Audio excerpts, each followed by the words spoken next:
Hey, welcome to Rooftop Sessions, where I say stuff on the roof. It's kind of interesting. I wanted to talk about dealing with difficult emotions and reactivity. A lot of times when I have a difficult emotion, like I was just dealing with one, right away I go into what you could call reactivity, where you're not actually present with that emotion. You're in a reactive state of mind that is very constrictive and perpetuates the negativity of that emotion. For example, I was working, I had an interesting email exchange that didn't really bode well for me. I started feeling upset, right? It's emotionally a little bit, I would say, angry and frustrated. But also there was a little bit of shame of wondering if I had done something wrong or if I am something wrong. So a little shame, guilt mix in there.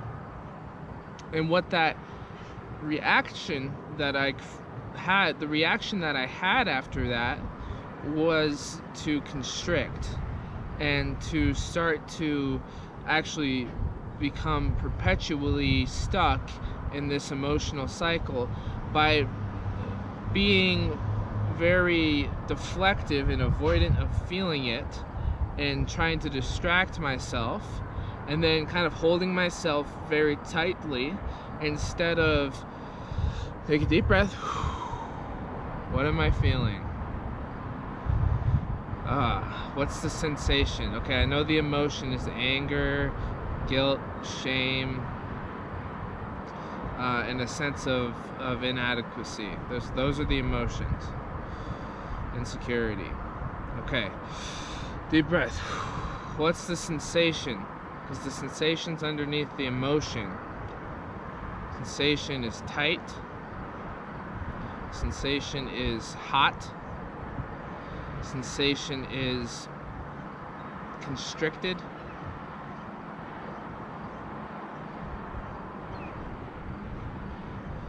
Sensation is kind of pushing out with this like hot, fiery ball. The sensations are the feelings as they are rather than a label. Like an emotion is a label. Anger is a label for a set of sensations that we're experiencing. So if we can go underneath the label a little bit, because we all know what anger is, right? But if we can go underneath that and just feel. Now right now I'm just feeling the sensations of what I call anger, guilt, shame, whatever it would be. Breathe into the sensations, and I can handle this. Even start to imagine that sensation shifting a little bit, letting go of that pain a little bit. Breathing out, feeling it, being present in the moment, noticing what my body feels like, noticing what my mind is doing, the thoughts that I'm having, noticing the stories that I'm telling myself. Oh, this is bullshit. Oh, this is great. Oh, this will be amazing. This video will be good. Oh, no, you're a piece of shit. Blah, blah, blah, blah, blah. Noticing all that stuff, sensations, emotions, and labels happening. Feeling a little bit of hope, which is an underlying sensation of relief, release, lightness. Now, the reason I'm doing this is to show everybody, including myself, we can handle emotions. Emotions are difficult and they are manageable if we just face them and feel them. What would have happened if I didn't take this time to feel this emotion would be that it would become a stagnant, frozen force of perpetuity and isolation within me, and it would become a dis-ease. It would become a source of underlying pain and energy blockage where I'm not really engaging life fully because I'm holding my emotional self and my underlying beliefs at an arm's distance. Now, have you ever had that experience where you're depressed, but you're just kind of going through all the motions, not really dealing with the depression, or you're angry, so you just become passive aggressive? You're kind of holding your breath.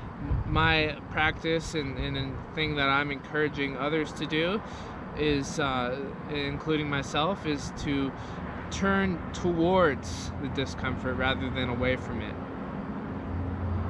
It's going to hurt either way, so we might as well do the benevolent thing and the courageous thing and turn towards it, because either way this emotion is not going to feel good, right? Especially if it's dealing with deep belief systems and patterns and stuff that might be going all the way back to childhood.